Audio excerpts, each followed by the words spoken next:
Cette conférence va maintenant être enregistrée. Bonsoir les apnéistes. Dans un premier temps, nous allons nous détendre et faire une séance de préparation mentale à l'apnée en poids constant avec Val. Dans un deuxième temps, nous discuterons ensemble des techniques que j'ai employées dans cette séance et je vous donnerai tous les liens web pour pouvoir accéder à ces éléments-là. Donc inutile de prendre des notes. Essayez de vous laisser emporter au maximum du coup dans cette première séance, dans cette première partie en tout cas, qui va durer une vingtaine de minutes. Alors, habituellement, pour ceux qui connaissent, on réalise ce type de séance ailleurs au bout de la presqu'île de Gien, juste devant le centre d'Espace Mer, sur un ponton en bois, face à l'île de Porquerolles. Et puis, après avoir fait cette séance, on va pouvoir prendre le bateau pour partir en mer. Ce soir, ça sera les yeux fermés, donc inutile d'être sur la presqu'île de Gien, on va pouvoir faire ça chez soi. Et la position que l'on va prendre, c'est une position allongée sur le dos.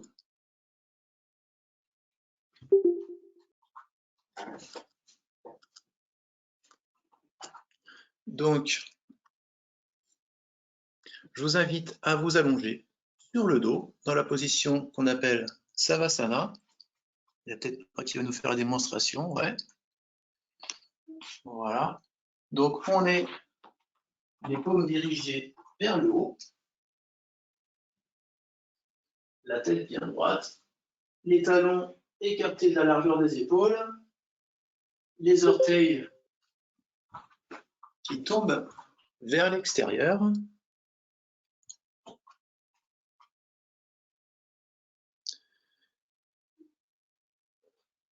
Et on laisse son corps s'alourdir au maximum. Je vous invite à présent à fermer doucement les yeux et porter votre attention sur votre ventilation.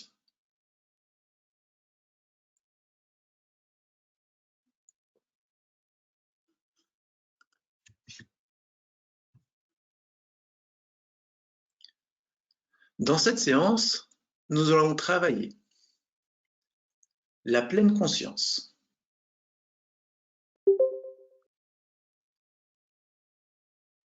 On va se recentrer sur le moment présent. On va enregistrer des affirmations positives et on va construire une visualisation sur l'apnée en poids constant.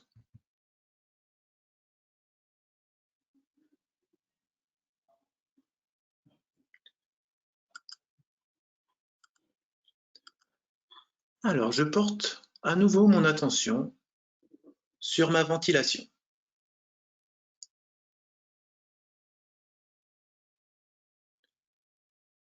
J'observe mes sensations sans porter de jugement, sans m'évader dans mes pensées.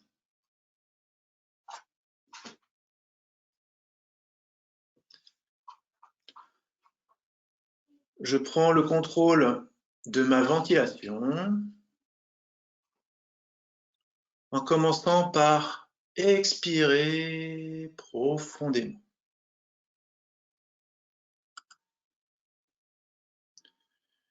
Puis, je réalise une inspiration complète en commençant par le diaphragme et en ouvrant ma cage thoracique.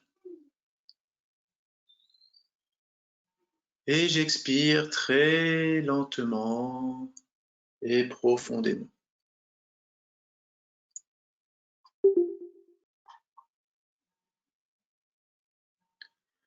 Tout en gardant le contrôle de ma ventilation, je vais être attentif aux sons qui m'entourent, aux odeurs, à la température, à l'air qui rentre dans mes poumons et qui ressort lentement.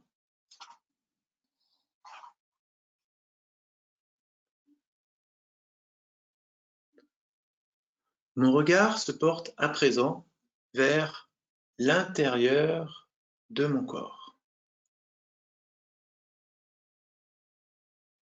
Je suis là, ici et maintenant, dans la perception de mon corps.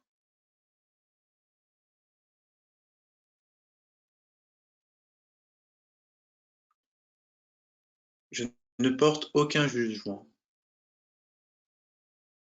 Je laisse passer mes pensées.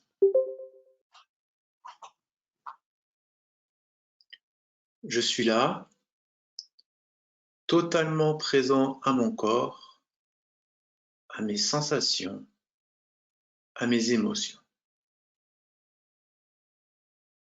J'inspire, j'expire.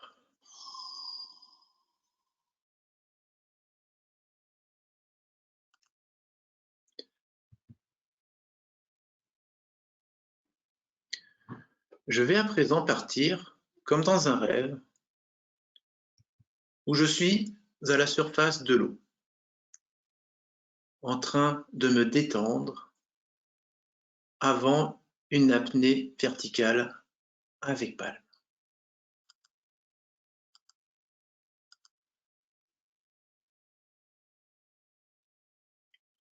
Je suis à la surface de l'eau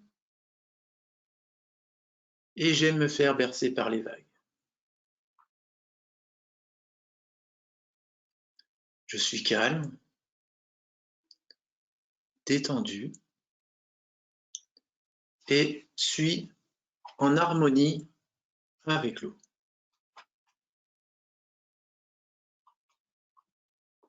Je suis en contrôle et suis maître de mon esprit.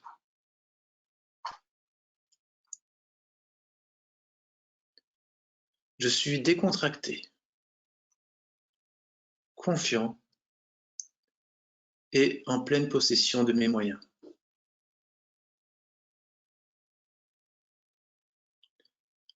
Je prends le contrôle de ma respiration pour mieux me détendre. J'allonge mes expirations pour ralentir mon rythme cardiaque.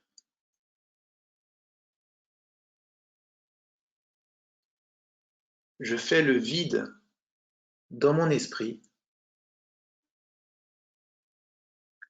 pour ne sentir que l'essentiel.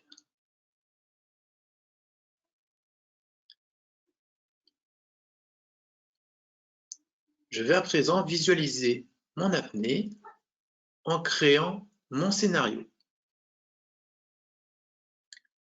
Je suis à la fois le cadreur et l'acteur du film de ma descente.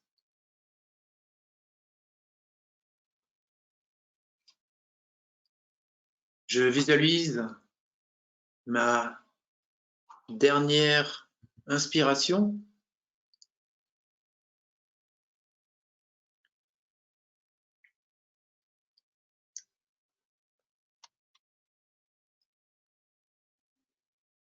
Je remplis à fond mes poumons en gardant ma détente.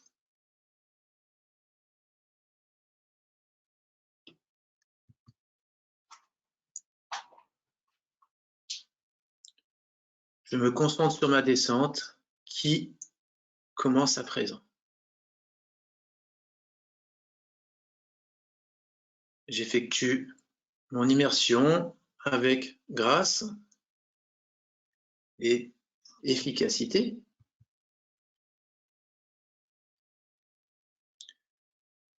Mes oreilles s'équilibrent régulièrement et facilement.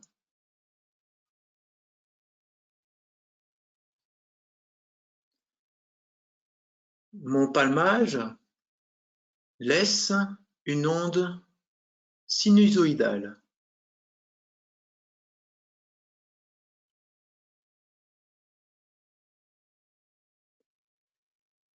Il est ample, puissant au début, puis de plus en plus doux.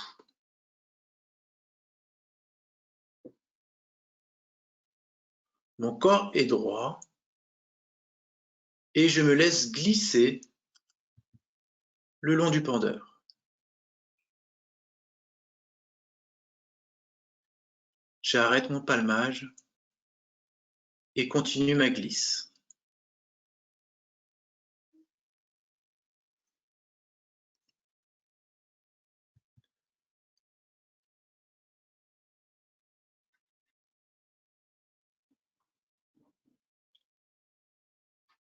Je me laisse descendre le long de cette corde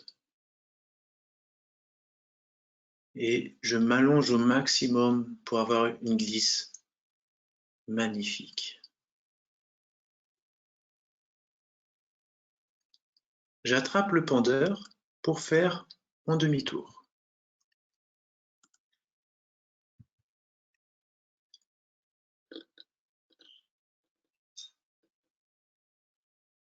Mon palmage est ample et puissant au début de la remontée.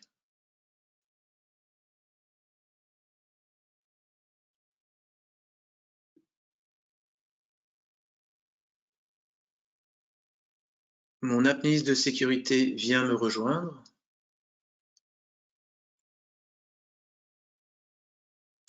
Je sens la flottabilité reprendre.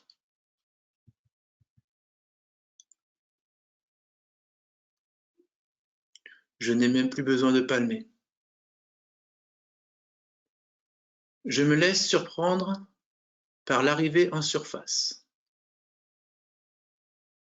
Je m'accroche au pendeur et ventile 3 fois. Je fais mon protocole de sécurité et j'ai le sourire.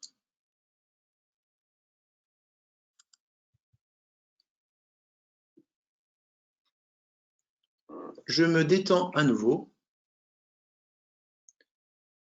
et je me prépare pour ma prochaine apnée.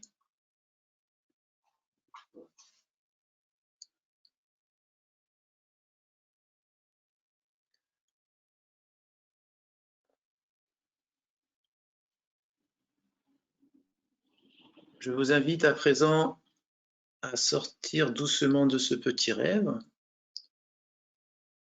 en bougeant doucement les doigts. Et quand vous le souhaiterez, vous pourrez ouvrir les yeux, rejoindre, si vous le désirez, vos écrans. Et je vais regarder un petit peu les messages. Si vous voulez, on peut faire un premier retour sur les sensations que vous avez eues pendant cette petite séance qui a duré 10-15 minutes finalement. Et ensuite, je vais vous expliquer comment elle a été mise en place.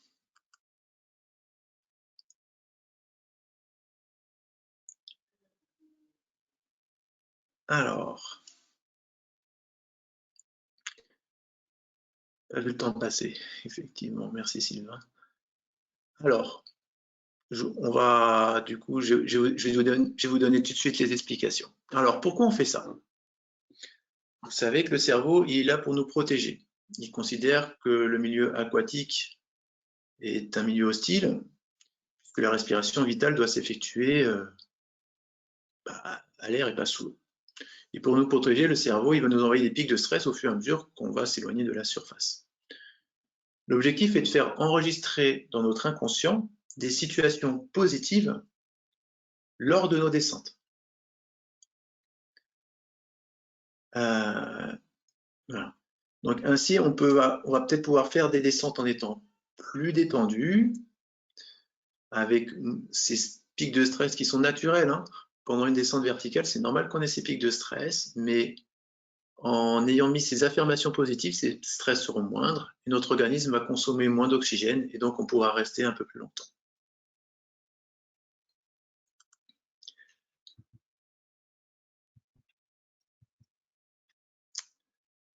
Alors,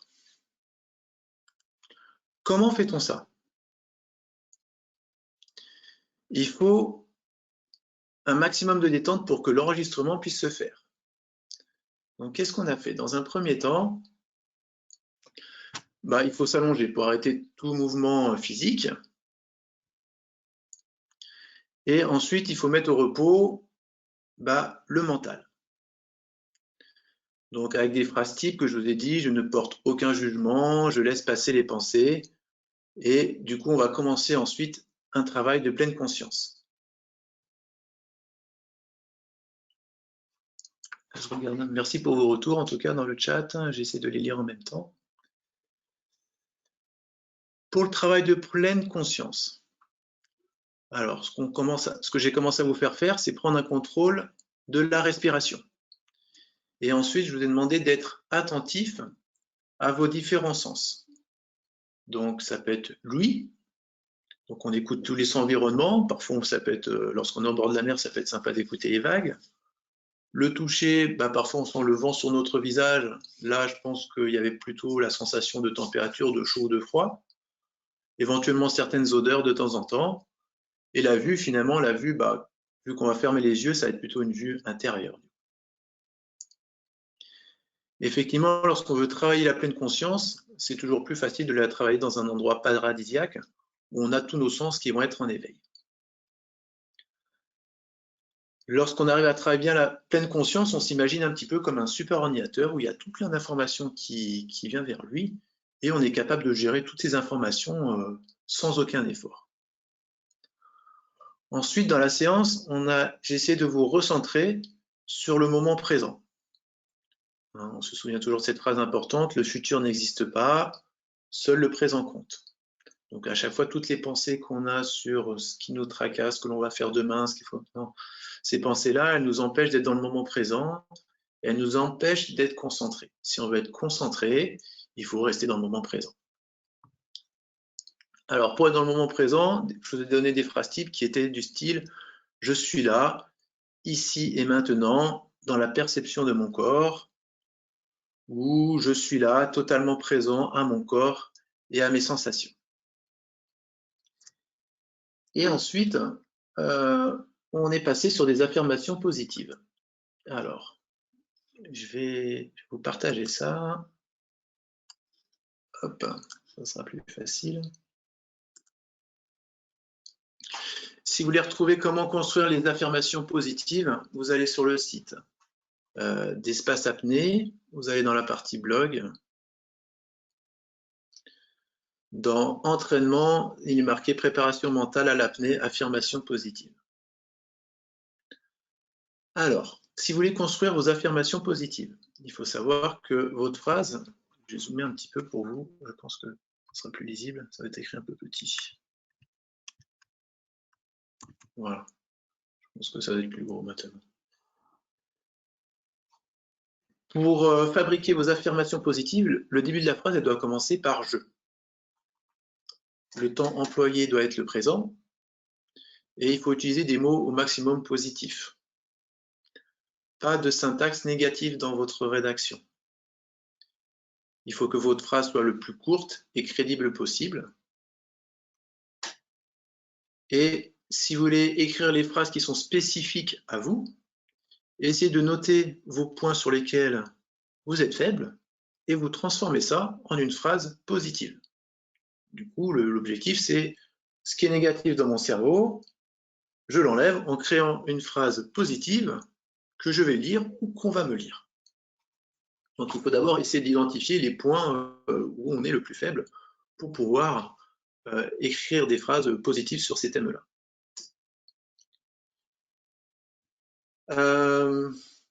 Un exemple. Si en ce moment vous trouvez que ça va de moins en moins bien, chaque jour, ça va de moins en moins bien. La phrase que vous pouvez écrire, c'est tous les jours et à tout point, je vais de mieux en mieux. Si vous sentez que vous n'avez pas trop la forme, que vous perdez en énergie, vous pouvez dire je suis rempli d'énergie et de vitalité. Si vous pensez que vous n'êtes pas une personne bien et que vous ne méritez pas d'avoir plein de bonnes choses dans la vie, ou que vous n'avez pas de chance, vous pouvez écrire je mérite toutes les bonnes choses de la vie, elles viennent à moi facilement. Si vous trouvez que vous avez du mal à vous détendre, à vous relâcher, vous pouvez écrire je suis calme et je me détends, je suis en harmonie. Voilà. Bon, voilà l'idée pour construire des phrases qui sont spécifiques à vous. Donc ça, c'est plus pour un état général. On va rentrer dans du plus spécifique à l'apnée. On est parti en fait d'éléments techniques, qui est la descente en poids constant, et on a mis une petite tournure très positive, parfois un petit peu poétique, sur cette descente en poids constant. Alors pourquoi c'est important de faire ça? C'est important de le faire peut-être maintenant dans la séance qu'on a fait il y a 10 minutes. C'est important de le faire juste avant de partir en mer. Et c'est surtout important de faire la même chose lorsqu'on est en train de se ventiler en surface. Il faut bien comprendre que lorsque vous êtes en train de vous ventiler en surface, il ne faut pas penser à autre chose qu'à l'apnée que vous allez faire. D'accord? Vous pouvez penser que ça peut être bien de se détendre en pensant à un truc sympa, un chalet à la montagne. Non, là, c'est pas bon. Ça peut vous détendre au moment où vous êtes à la surface, mais si je pense à un chalet à la montagne, au moment où je vais commencer à faire mon canard, le cerveau il va faire mais où je suis là? Je suis plus à la montagne. Et donc, du coup, il va pas comprendre ce qui se passe. Au contraire, il faut être très présent, très concentré sur l'apnée que l'on va faire.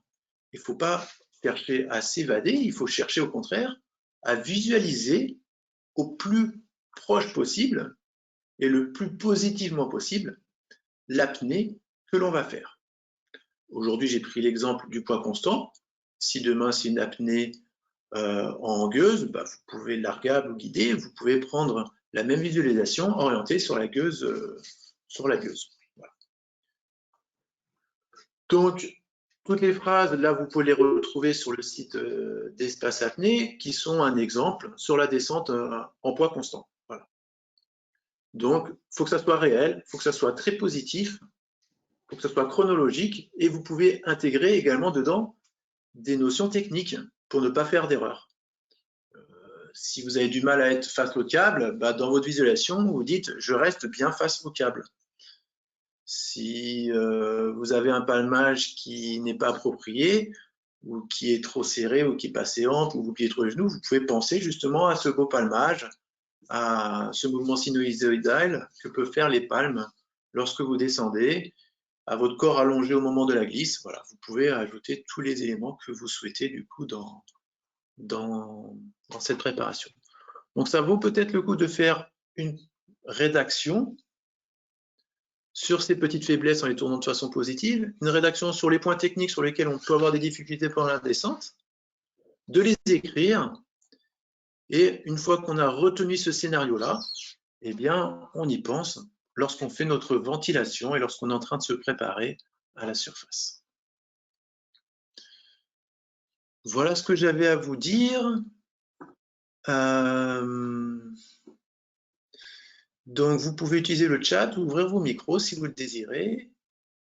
Et puis, on va pouvoir échanger sur... vous pouvez intervenir à la fois sur la séance, sur la première partie ou sur les explications que je vous ai données pour justifier de faire cette préparation mentale qui sont finalement des techniques qui viennent du yoga. Hein.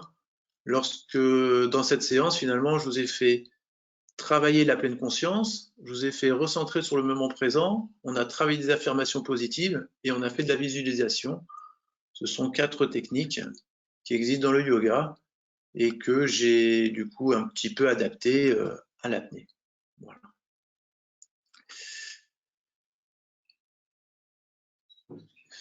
Difficile de rentrer dans le processus en étant attentif au bruit extérieur, ça c'est Pierre.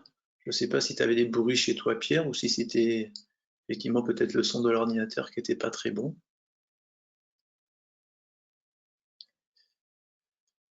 Vous êtes tous encore un peu endormis, on dirait. Vous êtes nombreux, mais vous êtes endormis. Ah, il y a un micro qui s'ouvre. MK. C'est ça, Fred. Je viens de me réveiller. Ah, c'est bien. Non, ce que je voulais dire par rapport à la séance, c'est que j'apprécie le coaching par la voix et en plus les temps de pause dans ton phrase. C'est c'est cool. Effectivement, il faut essayer de parler. Je fais l'effort hein, parce que j'ai l'habitude de parler plutôt vite. Et Mm. là, je fais l'effort de ralentir au maximum ma voix. Je sais bien que là, la séance, ça devait pas être top avec la connexion Internet dont on est dépendant. Si on a une Ah, petite si, si. musique à côté, si ça l'est, bon, Mm. tant mieux. Mais c'est vrai, si on a une petite musique de méditation juste à côté, avec la voix qui est calme et qu'on arrive à faire ça dans un endroit sympathique, bah, c'est encore, voilà, c'est aussi sympathique. Après, comme c'est un voyage intérieur, aussi, on peut le faire n'importe où, hein, finalement. On peut le faire n'importe où. Ah non, c'était nickel. Mais, mais c'est C'était vrai que nickel.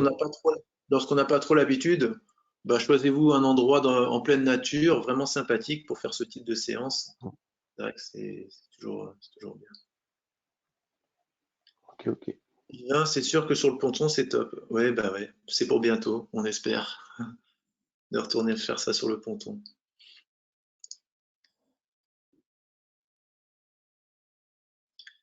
Peut-être qu'il y en a qui. Alors là, c'était. Peut-être qu'il y en a qui font d'autres choses aussi en préparation mentale, hein.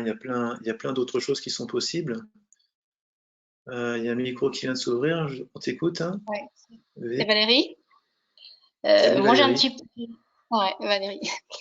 Moi j'ai des soucis pour faire passer mes oreilles. Alors Ouais. effectivement, on dit que le mental, ça y fait, il faut hyper se détendre et tout ça, mais tu aurais un petit conseil à donner quand même pour Alors, bah, m'aider à. en restant dans le thème, bon, pour pas déborder sur des choses très techniques, effectivement, les oreilles, c'est à la fois le mélange de gestes techniques et de relâchement. Donc, pour le relâchement, le fait. Alors, je vais pas te parler des gestes techniques, parce qu'il faut que tu travailles ta technique de Frenzel a priori, hein, si tu as du mal à compenser tête en bas. Mais donc là, tu peux trouver les tutos pour travailler la technique de Frenzel sur le blog. Pour rester dans Mm. le thème du sujet, en te répondant pas techniquement sur la technique de Frenzel, mais en restant juste sur le relâchement, oui, c'est sûr. On le mesure d'ailleurs assez facilement lorsqu'on a des problèmes de compensation. Il suffit de. Alors pour ça, les gueuses, j'aime beaucoup travailler avec les gueuses ou en immersion libre. Lorsque la compensation est difficile, il suffit de s'arrêter un petit peu, de se relâcher et de reprendre la descente, et on voit d'un seul coup la compensation repasse. Si on s'aperçoit de ça, c'est que ça prouve quand même bien qu'il y a un problème de relâchement. Bien sûr, il faut quand même de la technique. Il faut quand même de la technique pour arriver à bien faire cette technique de Frenzel. Mais on le mesure très facilement. Et moi aussi, hein, je veux dire, j'ai souvent des problèmes aussi de compensation de temps en temps parce que bah, je ne suis pas suffisamment relâché, parce que surtout quand on reprend, il suffit de s'arrêter pendant la descente. Alors, sur des descentes à la PAM, c'est un petit peu difficile, hein, c'est plus sur des descentes en immersion libre ou en gueuse qu'on peut arriver à faire ça. Effectivement, lorsqu'on s'aperçoit que si lorsque je m'arrête, je me détends 5 ou 10 secondes, je reprends, j'arrive à refaire mes compensations, ça prouve bien qu'il y a un problème de relâchement. En tout cas, ça aide dans le diagnostic ce que je suis en train de t'expliquer. J'espère avoir répondu, Valérie, à ta question. Non, j'entends plus rien. Je ne sais pas si vous m'entendez encore. J'entends plus Valérie en tout cas. Si, on t'entend bien, Fred. Ok. Nous, on entend. Allez, il y a Hugo, je crois, là-haut qui vient d'ouvrir. D'accord, ah non, c'était pour prendre la parole. Je vais remettre sur le chat, excusez-moi. Merci, merci, merci pour vos remerciements en tout cas. Bonsoir, j'ai une petite question. Oui, vas-y, je répondrai à la question de Tony après sur le chat. Vas-y, Ah, pardon. je t'écoute. Pas Vas-y, je sûr qu'on t'écoute. m'entendait. moi, j'ai tendance à avoir du mal à visualiser. Est-ce que plus on va travailler, faire des exercices de visualisation, plus ça va être facile, comme, comme d'autres exercices de Ouais. respiration ou autre? Évidemment. Alors, je pense que si tu as du mal à visualiser, c'est simplement que, parce que tout le monde est capable de visualiser, hein, c'est simplement que tu n'arrives pas à utiliser une bonne technique de relaxation au début. À partir du moment où on est détendu, c'est très facile de visualiser. D'accord? C'est comme rêver, quoi. On rêve toutes les nuits. Donc, une fois qu'on est détendu, c'est facile de partir dans un rêve ou dans une visualisation. Alors, peut-être que ça peut être difficile de créer sa propre visualisation, mais tu peux te faire aider. Tu peux rédiger, par exemple, la visualisation qui t'intéresse ou le texte qui t'intéresse et tu le fais lire à quelqu'un.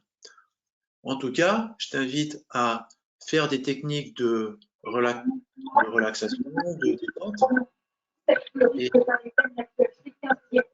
avec, voilà, avec la rapidité, j'entends pas du tout, tu as ouvert le micro. Bon, je vais fermer le micro. Voilà. Donc, en résumé, pour arriver à faire bien la visualisation, il faut qu'elle soit écrite, dite par quelqu'un, et au préalable, il faut faire un exercice où on prend le contrôle de la ventilation, où on allonge les expirations pour mieux se détendre, et où on travaille vraiment sur le moment présent, on laisse de côté les pensées, on les laisse rentrer, on les laisse ressortir, on est attentif à tout ce qui se passe autour de nous. C'est des méthodes, il y en existe plein, c'est une méthode de relaxation. Et une fois qu'on est détendu,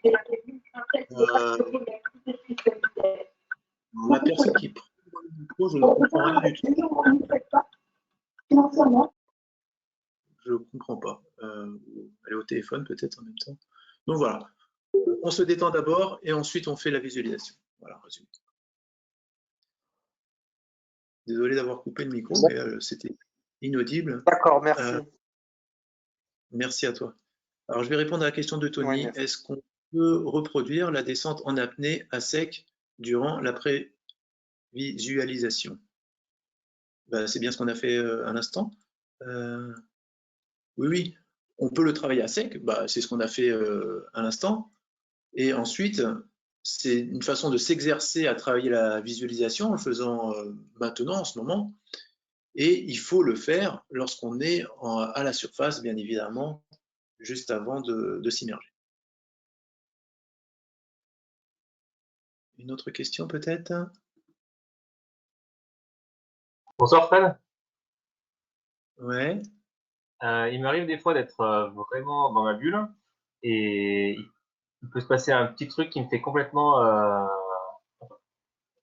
comment dire, activer mon mental, la mobilette est activée, j'arrive plus du tout à me reconcentrer, en tout cas à repartir sur un relâchement. Est-ce que tu aurais des techniques qui permettent justement de pouvoir repartir dedans et pas lâcher complètement une fois qu'il y a Ouais, une il faut petite... que d'abord tu comprennes c'est quoi qui te fait décrocher, tu sais? Une petite faute technique ou alors souvent c'est une petite faute technique qui fait que j'ai l'impression que c'était parfait et pouf, ça part. Alors tu parles dans la préparation ou pendant ta phase de descente? Alors moi je fais plus de la piscine, mais c'est à peu près la même logique, c'est-à-dire que je peux être très bien dans ma séance et tout d'un coup je sens que il y a une légère faute qui me fait partir mentalement. Donc c'est dans la période de préparation ou c'est pendant ton apnée? C'est ça que j'essaie de Pendant comprendre. la, pendant l'apnée. Ah, pendant l'apnée, d'accord. Oui, alors là on est sur la préparation à l'apnée, quoi. On n'est pas sur la gestion de l'apnée. Euh, alors après, effectivement, tu as des fautes, c'est normal, enfin, c'est normal de faire des fautes, hein, c'est, c'est pas bien grave. Moi, ce que je trouve qu'il faut se tenir, c'est ouais, je perds jamais, j'apprends toujours, quoi, hein. Au contraire, ce sont les fautes qui te font progresser. Euh, à chaque fois qu'on va faire une faute ou qu'on va louper, bah, c'est un apprentissage nouveau. Quand tu as loupé bah, quelque chose, bah, tu faut en tirer le son, quoi. Faut, au contraire, si on s'énerve, c'est sûr qu'on perd tout, quoi, hein. Mais c'est frustrant, on a loupé à cause d'une faute technique, et bah faut en tirer le son Et c'est ce qui nous permet, donc ça passe par une phase, on descend un petit peu, on est down, hein, mais ça permet d'évoluer. C'est ce qui nous permet d'évoluer par la suite. Donc non, c'est des bonnes choses d'avoir des échecs et des difficultés. Et face aux échecs ou les difficultés, il y en a qui s'énervent bêtement en disant « fais chier, je comprends pas ». Et il y en a qui justement tirent leçon de ces échecs et disent « bon voilà, je l'analyse, j'essaie de le comprendre, maintenant je vais mettre en place des solutions pour éviter que ça se reproduise ». Et du coup, en prépa mentale, tu aurais des techniques permettant justement de travailler sur les échecs ou c'est juste l'expérience tout simplement? Ce qui va peut-être provoquer l'échec, je ne sais pas là plus précisément, ça peut être un manque de concentration. D'accord? J'ai fait une faute parce que j'étais pas très concentré. Ce qui permet d'être concentré, j'en ai parlé dans la conférence d'avant, ce sont toutes les techniques de yoga qu'on utilise du coup en préparation mentale, mais lorsque tu es dans le moment présent, ça augmente la concentration. D'accord? Si tu penses, alors pas trop dans le passé, mais quand on est apnée, on a tendance à penser plutôt dans le futur, on perd en concentration. D'accord? Donc il faut être au plus possible dans le moment présent pour augmenter parce que ça augmente naturellement la concentration. Ça évite que des pensées inutiles viennent encombrer. Donc d'être focalisé sur les conséquences et finalement de faire un petit peu je travaillerai sur des méthodes de méditation sur le moment présent.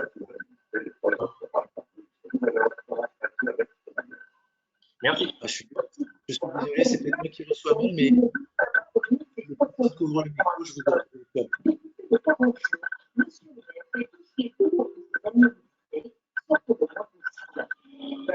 Alors, la personne qui se prénomme elle qui a le micro ouvert, je suis désolé, je comprends rien.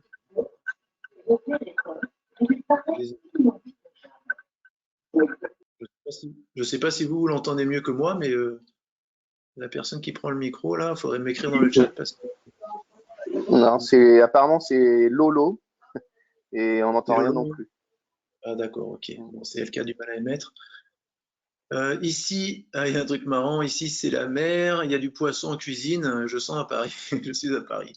Ok, effectivement, quand on ouvre les sens, comme je vous ai fait faire dans la séance, c'est sûr que lorsqu'on entend le bruit des vagues et puis lorsqu'on sent la petite brise marine sur le visage, c'est un petit peu différent.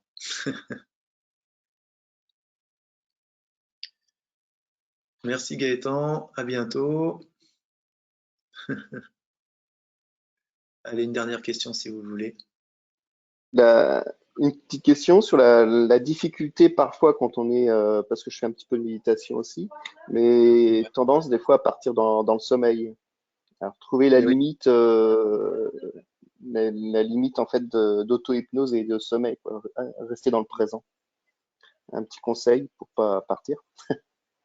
Alors, éventuellement de te mettre en position plus assise. Hein, c'est sûr que moi je préfère la position allongée, mais c'est vrai qu'elle a tendance à endormir. Tu peux essayer de trouver une posture assise, un petit peu plus tonique, qui empêche l'endormissement. Ça marche très bien. On est un petit peu moins dans le relâchement, mais ça endort moins, ça marche. C'est quelque chose qui marche. Et après, c'est l'intérêt. Si on est curieux, tu vois, s'il y a une petite histoire là, je sais pas si tu t'endormais un petit peu. Après, si tu t'endormais, c'est parce que tu faisais des bons exercices de ventilation, c'est que tu t'es bien abandonné dans cette séance, donc c'est plutôt très bien. Et après, il faut rester vraiment concentré sur tous ces sens. Parce qu'il y a beaucoup de choses à penser, il y a énormément d'informations qui arrivent. Lorsqu'on est concentré dans le moment présent et qu'on est concentré sur tous nos sens qui sont bien éveillés et toute la vision intérieure, mais en fait c'est assez compliqué, hein. Même ce que je vous demandais de faire tout à l'heure, c'était assez compliqué, parce que si je dois contrôler ma respiration, visualiser cette air qui rentre, qui circule par là, qui rentre dans les poumons, ok, l'inspiration, non, je la contrôle, je contracte le diaphragme, ensuite les autres muscles de la cage thoracique, et en même temps je pense à ma vision intérieure, je dois penser au moment présent, je dois laisser rentrer les pensées et les faire sortir aussitôt. C'est assez complexe en fait, hein.